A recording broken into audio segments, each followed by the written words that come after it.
I'm from Newport Richey, Florida, and also Louisa, Virginia, which is kind of near Charlottesville. Yeah, I grew up kind of in both places.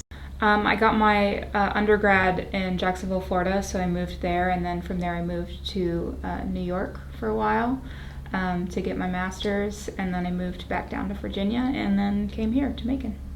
I've known I wanted to teach high school since I was about 8 years old, so it's kind of just a passion that I've always had, I've always loved. One of my early role models was Miss Jan Ledman, who was my 11th and 12th grade AP English teacher, and she was just very warm person, very caring. It's my goal as a teacher to be as much like Jan Ledman as I can be.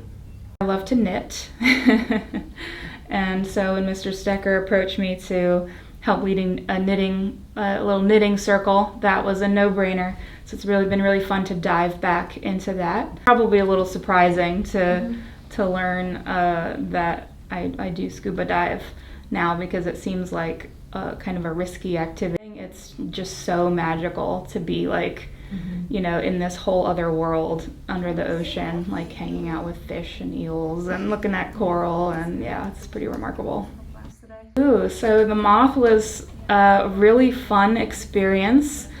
So this is an international storytelling organization that hosts events all over the U.S., and they have a teacher program, and so I applied to the teacher program and was accepted, and I was very honored and excited to be selected among the cohort of everyone who was taking it to like read at the final event to present my story.